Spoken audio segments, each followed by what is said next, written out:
Periodismo en libertad. Dábamos una serie de datos a propósito de cómo está la situación económica, de empleo, social, con puestos de trabajo destruidos por todos lados. Decíamos, a propósito de una nota de la política online del día de ayer, que se perdieron 106.200 puestos en el primer semestre del año, que el sector más golpeado es la industria. Mientras tanto, avanza el esquema de la valorización financiera, la especulación, la fuga de capitales y demás. Y en este contexto, la corrida contra la moneda nacional, el peso, una cotización ayer de 34,48, 34,50. Para abordar con mayor nivel de detalle el análisis de todo esto que estamos diciendo, tenemos en línea al economista del CREVA, con quien hablábamos hace algunos días a propósito de algunos indicadores, Gonzalo Semilla. Gonzalo, buen día, ¿cómo estás? Federico Hidalgo te saluda acá en Radio Urbana. Buenos días, Federico. ¿Cómo te va? ¿Qué es eso? ¿No? Es una forma de decir, ¿no? ¿Qué se responde ante esa pregunta? ¿Cómo te va en un contexto como el que tenemos?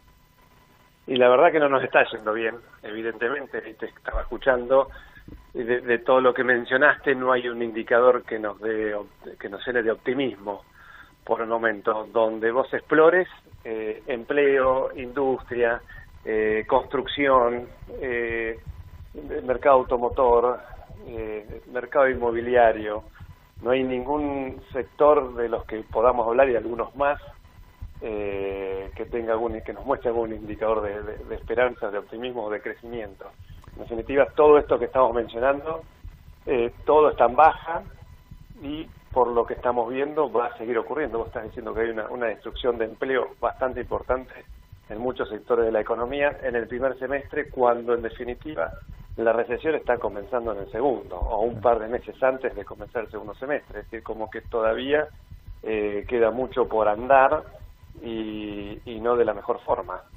Con lo cual, esto, antes que mejorar, claramente empeora, digamos, no es una conclusión muy sesuda la que estoy haciendo, pero si la recesión formalmente se inicia en el segundo semestre y destruimos más de 100.000 empleos en la primera mitad del año, el segundo es una catástrofe en los papeles. Bueno, es una recesión muy fuerte la que estamos empezando a transitar, que incluso, digamos, tenemos fecha de inicio de recesión, pero no tenemos fecha no sabemos cuándo vamos a salir de recesión y depende de muchísimos factores. Entre ellos, básicamente, es de recuperar la confianza que tanto nos está costando, tanto internamente como externamente. Ya afuera, los bonos argentinos en el exterior se han derrumbado ayer 10%, en el año llevan más de 30%, es decir, a nivel externo nadie apuesta a la Argentina, con un riesgo país muy alto que no lo logramos bajar, con lo cual tampoco nadie se anima a prestarnos, y también aunque haya alguien que nos preste, va a ser a tasas muy altas y va a ser una deuda muy cara. Y a nivel interno, con lo que es, digamos, sacarnos encima los pesos, porque no creemos en absoluto, irnos a los dólares, la verdad que tampoco ayuda a la confianza. El gobierno, que le cuesta mucho establecer políticas de confianza, en donde ayer habló el presidente 2 minutos, en donde quiso transmitir un mensaje previo a la apertura de mercados para que no se mueva el dólar, y lo respondió, la devolución fue un 8% de la devaluación del peso. Es decir, estamos como muy comprometidos en el corto plazo y nos cuesta ver en mediano y largo plazo. Claro, el punto es que con esta mirada cortoplacista, porque, a ver, esto necesariamente, digamos, nos remite a situaciones del pasado. Nosotros hace un rato pasábamos un clip comparando el discurso de Mauricio Macri de ayer con algunos de los discursos de Fernando de la Rúa durante su presidencia, cuando presentó Megacanje, el blindaje y demás, y en términos discursivos no es muy distinto. El acuerdo con el organismo multilateral de crédito para generar una plataforma de confianza que nos permita no sé qué, y sí, el riesgo país y no sé qué, y además después de Duhovne aclarando que la única solución es terminar, digamos, con el ajuste fiscal, lo que significa ajuste en educación, en salud. Correcto. Sí, más actualización de tarifas que impactan en definitiva en los bolsillos del consumidor. Digamos, uno cuando supone, digamos, cuando uno llega a un organismo internacional como el Fondo, es porque ya hizo bastante mal las cosas en forma interna y no logra revertirlo. Entonces se escuda o busca un blindaje en un organismo como el Fondo Monetario, en el cual la historia nos ha demostrado que no nos ha ido bien. Así todo, digamos, ese convenio de acuerdo lo usa más para el mundo más que para Argentina, digamos, más hacia afuera, porque necesitamos estar globalizados y tener capitales extranjeros que apuesten a la Argentina. No lo logramos, no pasaron 2 meses de la firma y prácticamente es como si no hubiera existido, y lo que se está pidiendo era como un mega blindaje. Bueno, dame a disponibilidad lo que me ibas a dar de acá 1 año y medio, dámelo ahora. Lo anuncia, pero después 10 horas o un par de horas más tarde el fondo no certifica eso, simplemente dice, bueno, vamos a analizar el acuerdo financiero. Es decir, tampoco el Fondo Monetario es un organismo que va a dar plata porque simplemente se lo pidamos.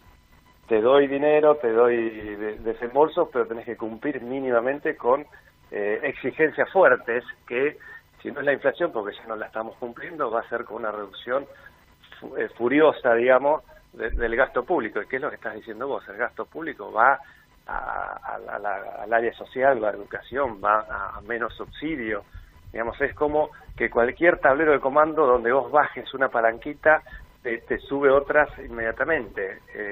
Digamos, devaluar te impacta, te mejoran las exportaciones, pero te impactan en el índice de precios. Bajar el gasto es más pobreza, digamos, pero también te impacta en el índice de precios porque te bajan los subsidios, te aumentan las tarifas. Entonces, como hay una encrucijada que cualquier botón que vos toques del tablero de comando te impacta en lo que vos tenés que acordar y cumplir con el fondo. Ahora, hay un dato que ayer mencionaban muchos analistas, que es que el gobierno a través del Banco Central vendió, creo que ayer, $300 millones a un precio de 31, y después se va la cotización al número que ya sabemos, más de 34 pesos. Sí. Entonces, creo que con cierta, digamos, legitimidad, no son pocos los que sospechan que acá hay una maniobra en la que debe haber un puñado de tipos que se están favoreciendo. ¿Cómo puede ser que el Banco Central venda a 31 y después la cotización superan 3,5 pesos lo que vendió el Banco Central a la mañana? Sí, bueno, es algo que a veces decimos, bueno, esto, digamos, el gabinete o el equipo económico no entiende qué es lo que está pasando, no da pie dentro de un mar turbulento, o lo están haciendo adrede, o digamos, ya uno no sabe qué pensar, porque incluso cuando comunican no son muy certeros ni con mucho detalle, porque no comunican con números. A veces el mercado decide en función de números precisos, de cuestiones técnicas que se desande, que lo mencionen, no dicen nada en ese sentido. Entonces uno va a pensar, bueno, o no lo saben, o sí lo saben y lo están haciendo con algún propósito. Pero, digamos, estamos despilfarrando reservas con lo tanto que nos cuesta disponer de ellas. Incluso, digamos, nos endeudamos y esa plata la estamos como rifando, diríamos nosotros, en el mercado cambiario. Y la verdad que nos llena de mucha incertidumbre porque no sabemos bien cuál es el objetivo del gobierno. 20.000 millones de reservas perdimos en 2 meses y medio. Se habla desde la era de Macri arriba de 55.000, 60.000 millones de reservas, que es una locura que un país pierda esas reservas. Finalmente, Gonzalo, porque, bueno, a ver, se sabe que la materia pronósticos siempre está atada a ciertas variables.